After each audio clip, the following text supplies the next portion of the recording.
Hey everyone, Vincenzo Calla here. Welcome to episode 12 of Let's Discuss Politics. Today I'm glad to be joined by the new Conservative MP for Bay of Quinte, Ryan Williams. Ryan is a newly elected MP, having won the riding of Bay of Quinte in the recent 2021 federal election. Prior to being elected, Ryan was a councillor for the city of Belleville, where he spent lots of time building the local economy. Professionally, Ryan is the president of Williams Hotels, which was started in 1979 by his grandfather and father. Ryan currently serves as the Conservative Deputy Shadow Minister for Innovation, Science, and Industry. Thanks, Ryan, for joining me today. Thank you. Nice to be here. It's nice to have you here today, and we're going to start off with the first segment, which is called Ryan's Story, where we'll talk about your political history.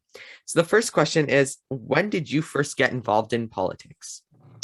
I got involved late. So I got involved as a municipal councillor, and this was back in 2018, and decided that I wanted to see if I liked politics, if I could be elected, if I could raise money. And I really wanted to make a difference in the community. So I ran for Belleville City Council. And honestly, I do think that anyone who wants to run for politics needs to run municipally first. I think it should be a prerequisite. You learn really all the things you need for parliament, parliamentary procedure, committee work. You learn about somewhat of caucus, although it's one council, and how to collaborate and get things through. I really enjoyed my time, even though it was a short time, it was 2.5 years. But that was my first foray, and here we are.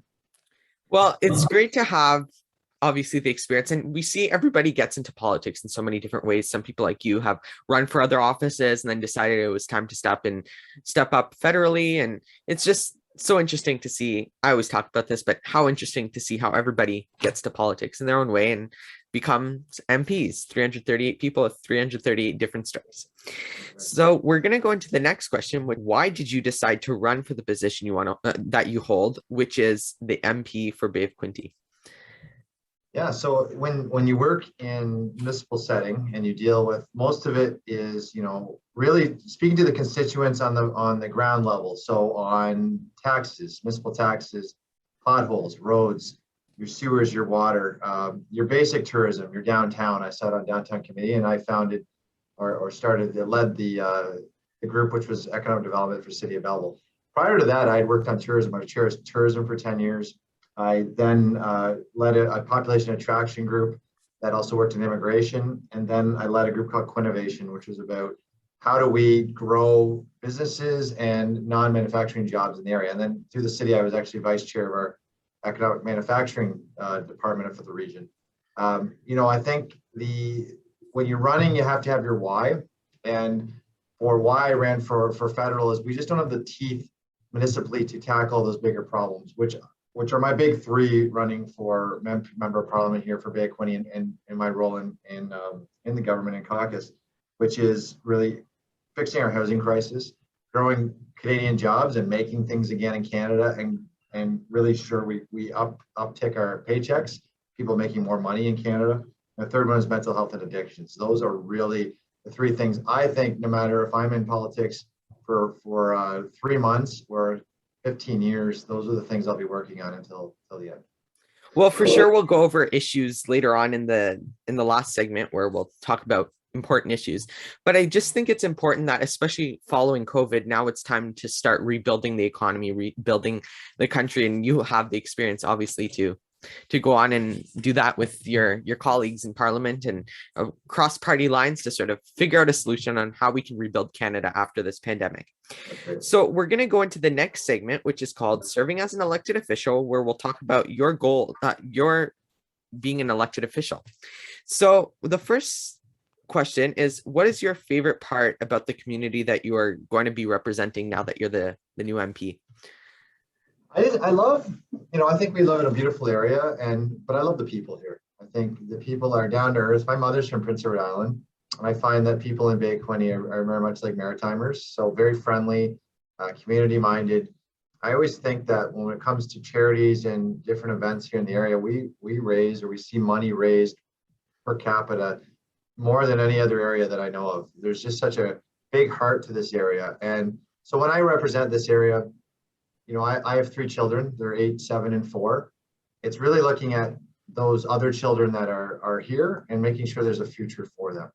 good paying jobs, the ability to afford a house, making sure we're tackling mental health and addictions and, healthcare itself. Those are the things I love here, and I want to ensure we have that. And I think when we have a strong community that's making good paychecks and is, taken care of in terms of health, we also have what the result of that, the product of that, is strong and vibrant downtowns and a good arts and culture scene and a lot of good entertainment. As I remember growing up as a kid, we didn't have a tremendous amount of things to do, and we want to ensure for our children, but for all ages, we have a good art scene, good music events, making sure we have great sports, which we do have here, the ability to have a full life. One of the slogans we had when I ran Bay Quinte Living, which was part of Bay Quinte Tourism, the extension for the living component, was a space for life's many faces, meaning that we have a place that is great for retirees, for young people, for people who are 40s, people for newcomers. That's a good community, well blended and well balanced, and that's what we're working for. Well, that's really important for sure. I mean, community and culture go together so well, and it's just important that there's a community full of culture, like you said, arts, sports, and just a vibrant community. And your riding especially is a very diverse riding. Like you said, it's pretty big in terms of geographic area. It's just so important that those sorts of things are part of a community. So the second question in this segment is, what do you hope to achieve as a newly elected official in Parliament? Well, we say that the first couple of weeks is drinking from the fire hose, so just staying alive and ensuring that we stay sane. But I feel we're through that a little bit. We have some more training this week. I really want to ensure we have a strong team in the Conservative Party and in caucus, that when we look at issues, working in, like you said in the beginning, working with the government to try to solve those, and to ensure that I'm really working hard for my constituents here in Bay of Quinte. But my success here is going to be the same success we see in Leeds and Grenville and Peterborough Kawarthas, and a lot of times in Lethbridge and other areas in the country. That's, again, making sure we have good paying jobs, we expand companies, we are ensuring that we have houses for individuals. And my message right now is doubling housing and healthcare and mental health. So all those things, they tie in with each other. And I want to ensure we have a strong party that's pushing the government to ensure that we're working hard to better that for everyone in Canada. And we know that inflation is a big deal right now. That's something we need to get under control.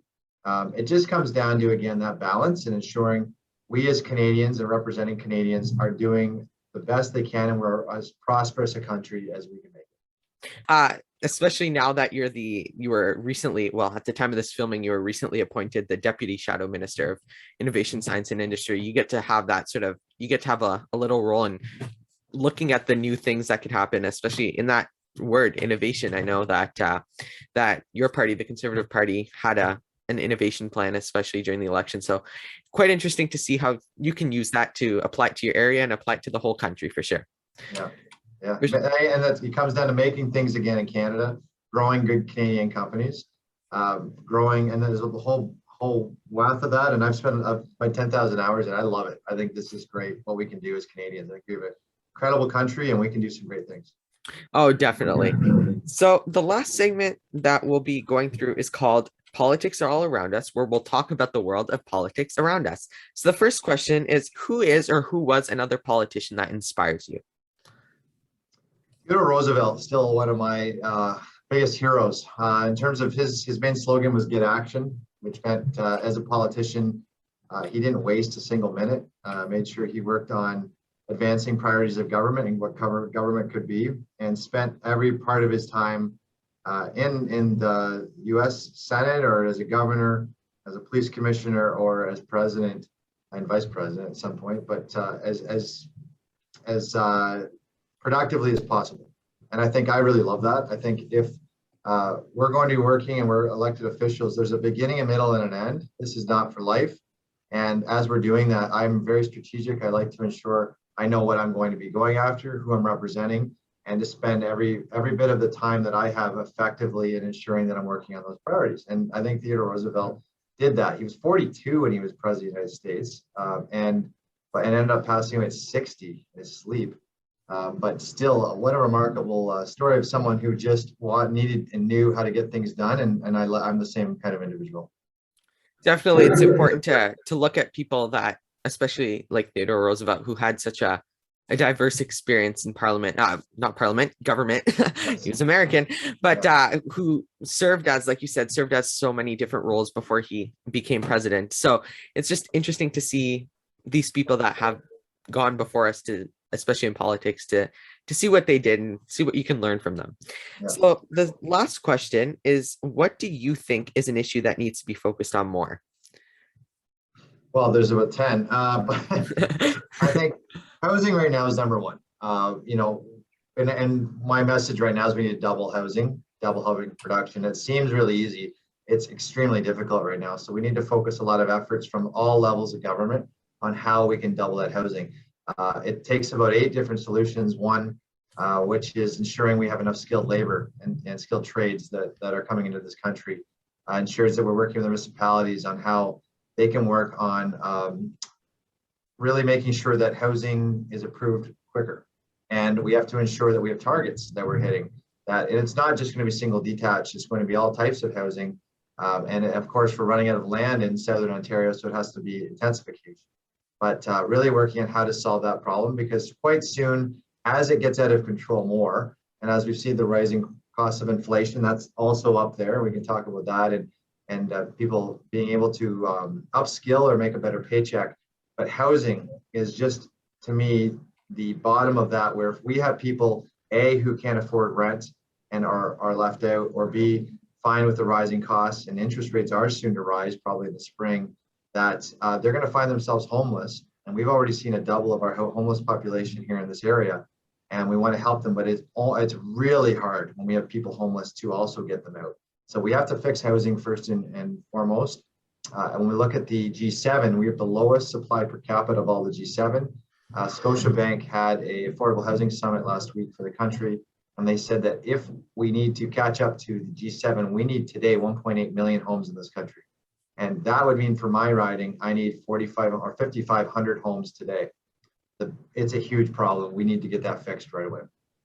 Well, for sure, housing is a big issue that you hit all the points perfectly. I mean, in Canada, as we are a growing nation still, I mean, we have a small population considering the amount of land we have in Canada compared to the rest of the world. And if people are going to keep coming to our country, we need to have the supply of houses for them to move into. And just as people are having more kids, then their kids will have to move into houses and units as they grow older. So it's just a really important issue that needs to be focused on more, for sure.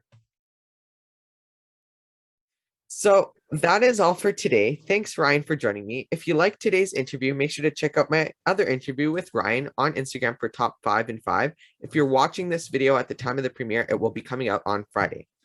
So to stay updated, make sure to follow me on Twitter, Instagram, and TikTok at VC Productions 25. Check my website out at vincenzocalla.com. Make sure to like, subscribe, and choose to get notifications here on YouTube.